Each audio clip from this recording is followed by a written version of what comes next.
Hey everyone, welcome to another episode of Leaders in Lending. I'm your host, Matt Snow, joined this episode by Kirk Drake. Kirk, welcome to the podcast. Hey, thanks for having me on today. Kirk, a man of many talents. I've got your book here with me too, author of CU2.0, founder and owner of that company as well. I hear you own a winery yet. I've yet to be invited up there, but it sounds like you're involved in a lot. Maybe talk a little bit about your background, how you got involved with credit unions and what you're up to today. Yeah, sure. Well, first off, you're always welcome. No need for a formal invite. But yeah, so I started working at a high school bank, or started a high school bank about 30 years ago, and then worked for a couple different credit unions in the DC area.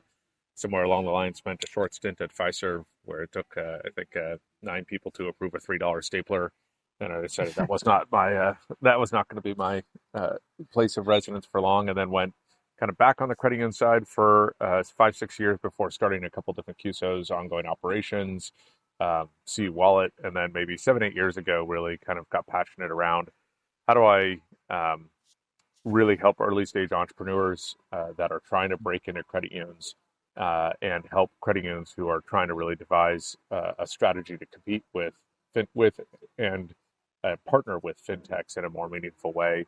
And so wrote the Credit 2.0 book, which really focused on digital transformation, followed by an AI book that got published a couple of years ago, similar to the digital transformation, but all really around how are you going to incorporate AI into your credit union, and where to really be thinking about that. And then kind of in that same vein, was starting the winery 7-8 years ago as well. So it's been a busy 7-8 years, but it's sort of come out the other end of it, and really happy with where we are today. Awesome. Yeah, maybe that's a good place to start. When you talk about partnerships or fintechs and credit unions working together, why do you think that's a good match? What makes that a good partnership? Yeah, I think there's two sides of it. I think the first side of it is I think there's some level of it's just the reality of new entrants, innovators, dilemma type situation where Mhm. the fintechs have the time, capital, and ability to go really, really deep on one particular part of the business. Oftentimes, it feels like credit unions are running 50 or 60 different businesses within that. And so when you can get that specialization, you really find unique opportunities, yield, arbitrage, et cetera, or service in that mode. And then I think on the other side of it is because credit unions are trying to tackle so many things at the same time and not being able to kind of really focus deep on any one area is one of those areas. To me, it's a real opportunity to partner with someone who could really make their experience and their um, performance that much better by finding the right partner in that. And then I think the last piece of it is there's definitely a group of fintechs that are actively trying to reach or eat credit unions lunches, and so trying to really avoid those by partnering with the ones who are really looking to help. Yeah, I agree with that. As you think about that separation in those trying to partner versus take their business, what do you think the differentiator there is, or what causes one fintech to be in one camp versus another? At Yeah, Upstart, obviously, we're more in the partner camp, and we've got a point of view on how we got there. But curious, like your perspective on that journey. yeah, absolutely. I mean, I think a lot of times we really kind of classify it as there's those that want to eat your lunch, those that want to eat lunch with you, and those that want to serve you lunch, right? And Upstart certainly in the not the eat your lunch camp. And so I think it comes down to the recognition that a fintech either needs scale and breadth of number of users, and credit unions are a great way to partner on that. So that's one angle. And the other angle is credit unions being kind of a downstream distributor where there's a scale and a breadth that the fintech can get, whether it's on customer acquisition or a particular type of loan or something like that, where, a credit union sitting in a state or a region just can't get enough scale of that particular type of product or opportunity. And so partnering with the fintech who can really bring that scale to that particular loan product, service product, deposit product, et cetera, ends up being really meaningful.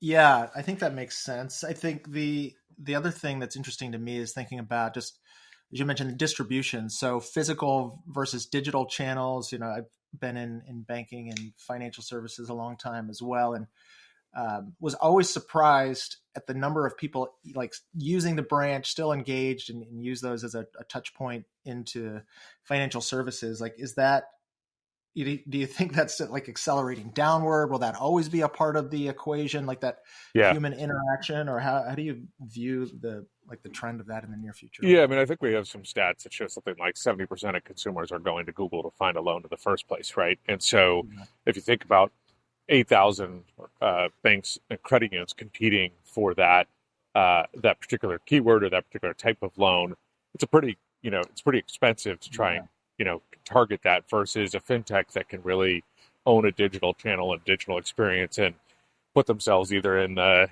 flow point of sale piece of it or the right digital, piece of it. They just end up being able to be much more competitive at understanding and finding those consumers, pricing them correctly, and then bringing them into the credit union versus when a credit union tries to compete in that space, oftentimes they can't even afford the marketing costs, let alone, the rest of the fulfillment or the rest of those pieces in there.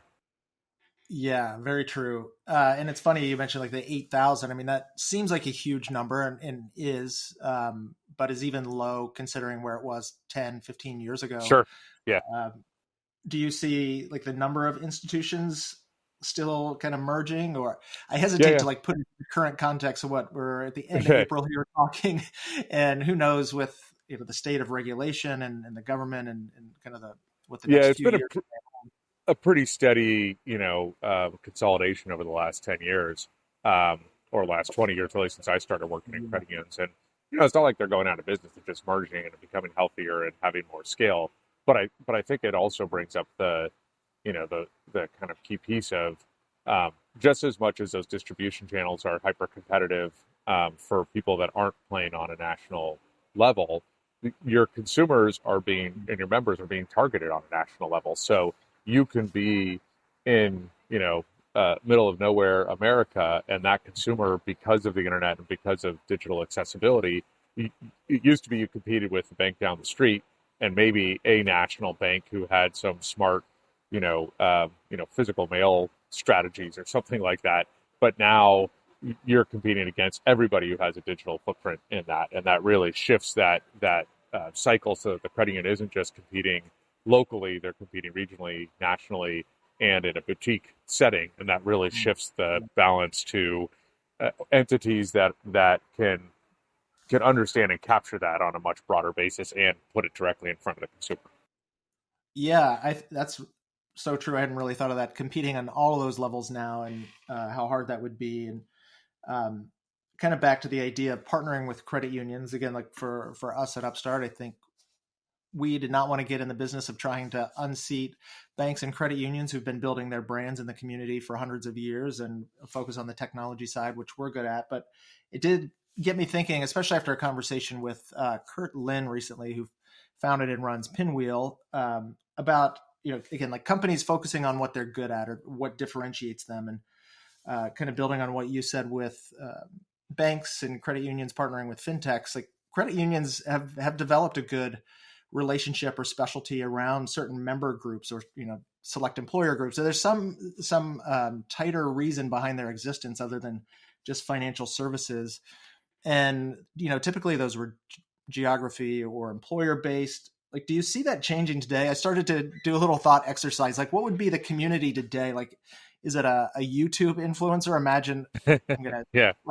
give a little bit away personally with my kids and their age, but like Mr. Beast, would he start a credit union? Is that a community that people would care about? Or It's funny. I mean, I certainly think my kids would jump on that in a second if he did, right? Like, so I agree. I mean, I do think it is much harder to create those communities and find those things versus I think they were much more natural when you had employer sponsorships or other things in that regard. And I don't think, it's I think back to my parents and their kind of banking experience. And, my dad was big into toy trains because that's weird and that's what he did. But, like there wasn't a toy train, operating credit union. I mean, I suppose there could have been, but if there would have been, he would have joined it, right? Or he was a Caltech engineer, so it would have been Caltech. But other than that, those are the only two community things he would have been involved in versus today.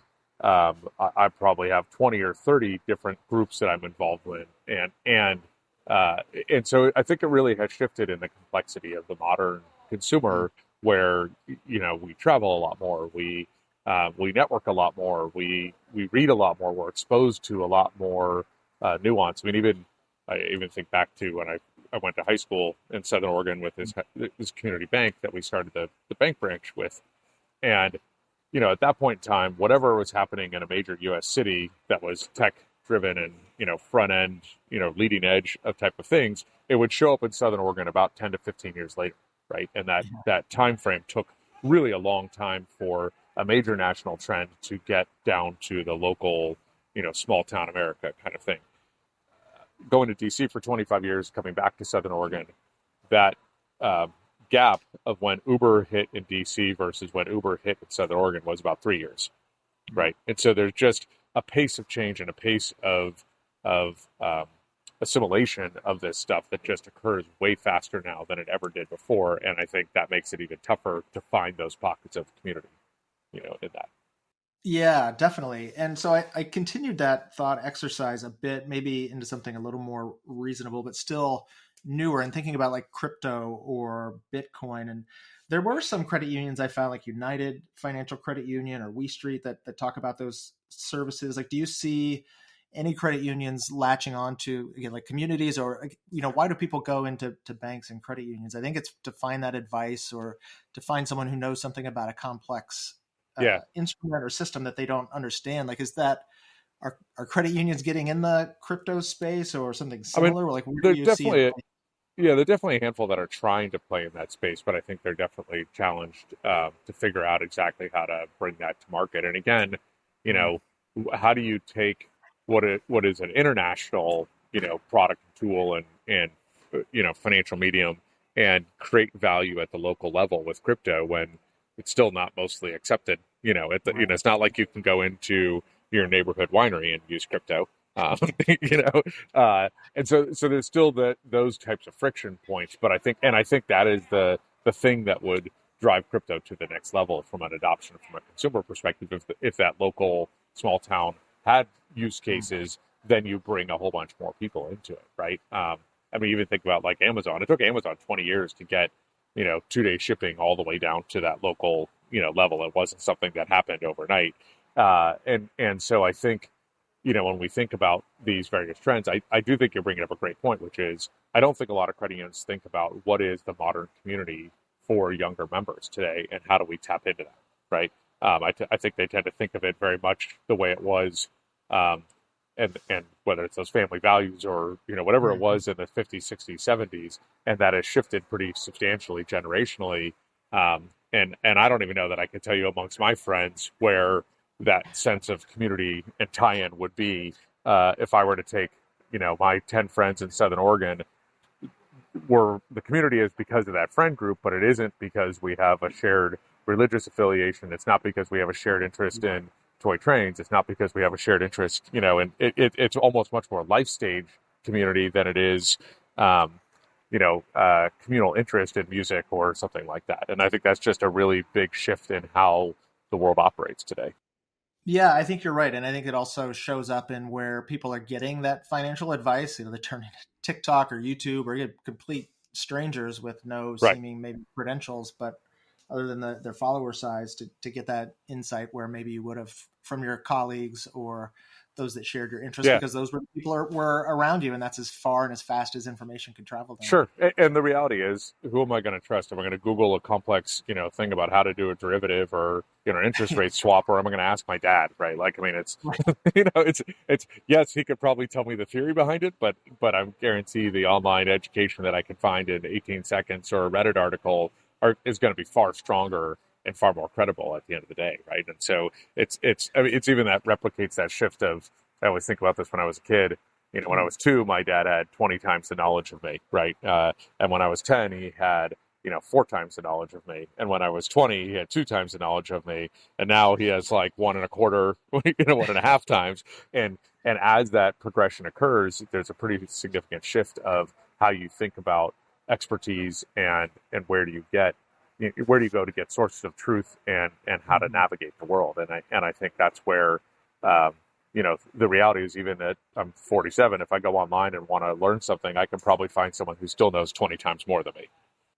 Yeah, that's a great point. And maybe bringing it back a little bit to the more practical, a topic you and I have chatted about offline a handful of times, this idea of leading with lending, or again, life is just getting more expensive. So the need for credit is certainly more prescient. I think the access to credit hasn't kept up with that need. So, getting lenders more comfortable with that being the lead into a relationship versus the traditional, like, get the checking account, or as you said, you walk into the bank, maybe get your passbook savings when you're getting your first job or allowance, and start to save money away to build to that lending relationship. Are you seeing any trends or people getting more comfortable using a lending product as a way to get to know someone, that their life stage, and build a Yeah. relationship? Do you mean the credit union or the consumer? More on the credit union side. Yeah. Yeah. Yeah. I mean, I think, it's always been the case that I think loans really drive account opening in some, respect, because that solves a critical, if you want to grow members and you were trying to do it exclusively on, either a digital footprint and or just on deposit rate basis. I think ING might be the only one I've ever seen successfully really crush that, from a unique perspective. And I don't know if that would work again today, right? They hit this right arbitrage point of online and market conditions and rate, in a unique way. So the loan piece is usually, that's a much better spot for a consumer to enter, because they're usually trying to do something else that gets them willing to do a little bit of work to get that thing. They don't want a car loan, they want a car, right? They don't want a home loan, they want a home, right? And so when there's some other want, need, desire, emotional connection to something, them being willing to do some work and experience some friction to get it is what gets them to change, behavior or something in that. And so loans, I think, are a great indicator of when that emotional trigger is occurring, or that event is occurring for the consumer that would get them to do that extra piece of work. Yeah. And then how do you see credit unions take advantage of that? So, or maybe compare and contrast the good and the bad, or Sure. as you've seen, like those Yeah. that can build memberships in that environment. Yeah. In general, I think, I think this is an area where credit unions have not kept up with kind of the digital acquisition strategy. So we tend to think of consumer, indirect consumer coming through one of these third-party channels. They come in, they join the credit union, and then we send them a welcome kit, not recognizing that they came in from a digital channel in the first place, right? And so, a physical, tangible welcome kit is probably not the thing to match that. It's sort of like, I'm sure we all have those people where we send them a text message or an email, and they call us and leave us a voicemail, and we're like, no, I texted you. I expect you to respond in text, right? Like, it's weird to me if you call me back after I text you, right? Exactly. Unless you're my mother, who calls me to make sure that I got the voicemail, or texts me to make sure that I got the voicemail, right? Multi-channel approach. Yeah, exactly. And so I think when we think of that from an indirect perspective, something like 40% of members close their accounts 100 days later because they didn't feel that engagement. They didn't see a digital onboarding process that really aligned with the small step things that they need to do. The other piece, but I think that's really shifted, is someone, used to go into a bank and you'd sit down and you'd fill out the form and they would do it all, and you'd sit at the desk for an hour, and then at the end of it, you get your checks, you get your debit card, whatever it is, and you kind of walk out. And I think consumers today don't have that hour time, so they're expecting to do that onboarding in small 5-minute distracted, things between their Facebook feeds, their Instagram posts. They want to do those small little things, and I think that digital onboarding gives you the ability to give them small micro tasks that onboard them, that don't require this huge commitment of things, to do all up front. And, I think if people are going to do the work to switch, they want to do it on their terms, their timeline, et cetera. And just because you sent them one email that they didn't notice doesn't mean that they don't want to do it. It's just the timing of that email wasn't right. Yeah, that's a great point. I hadn't thought of it in that way. The idea of micro tasks, or if you combine that with, I know this is true in my personal life as well, but no one wants to talk to a live customer service rep until you want to, and then you want that person immediately. And so how do you create that almost concierge-like service as a credit union to guide people through the steps, let them do it on their time, but you're there helping nurture them along, I think could be really important. Yeah, I'll give you a great example that occurred recently. I had 2 different credit unions that were clearly encouraging mobile wallets, and both encouraged me to put my credit card in my mobile wallet. Only about 10 years after mobile wallets really kind of became a thing in my mind. But either way, they finally got around to it. They incented me to do it. I put my both cards in, and then I went and tested the mobile wallet. and both of them declined the first transaction because it's a first transaction. It's a high fraud risk. Well, the Yeah. flip needs to be true, which is the first time your consumer tries something, it needs to work 100% of the time. You can put the fraud controls on number 2 through 10, right? But on that first one, you're better off just waiving it. Yeah, totally. And so how does a credit union, navigate stuff like that? Like, is it maybe back to the partner idea, build those customer relationships through technology that's maybe new to them or haven't thought it through those use cases? How do you even begin to find a partner, to know where your gaps are? It seems like that would be just a daunting analysis paralysis kind of exercise. Yeah, I think there's a couple different ways. I think you can put the lens on. I need to find a partner that is going to do this naturally in my mode and kind of strategy and align with a digital onboarding experience and a process that is these micro components and aligns with that. So I think that's super important. B, they need to have the tools and the capacity and the wherewithal to recognize these are individual experiences and journeys, and your systems and your processes need to be defined at that individualized basis. So that I can tell you, like, every time my credit union says enroll in e-statements when I'm already enrolled in e-statements, I want to poke myself in the eye and be like, how do you not know I'm enrolled in e-statements? Especially because if I forget and I go log in and it tells me I'm enrolled in statements, I'm like, now I'm even more frustrated that I did this 5-minute thing, and it's almost brand um, it's a reduction in the value of your brand when you don't treat and understand the consumer's spot in that process. And so I just think that's a continual thing credit unions to evaluate. Yeah, totally agree. Well, I know we've covered a lot already. Are there things you think that we've missed, or you want to make sure we highlight in terms of partnership, cross selling, onboarding consumers? Anything you feel Yeah, like we've missed? I think that understanding that first 100 days and understanding the digital Yeah. tools and the analytics that you need to help drive that and which partners can really help you there is key. I think the second piece really is also understanding what are the other pain points and opportunities that are just low hanging fruit in there to help the consumer migrate, right? So not just how do I help them going through this process, but if they move a car loan over to me and I notice they have this other loan that I have a better rate on, that's your opportunity to grab that business and make that super simple as well. And not just asking the same 14 questions either, right? Right. Yeah, great. Yeah, I think great advice, great place to end. Appreciate the time as always. Always good to catch up a bit, and maybe we'll do a follow up episode live from the winery sometime. Sounds great. That'd be awesome. So All right. Well, thanks again, Kirk.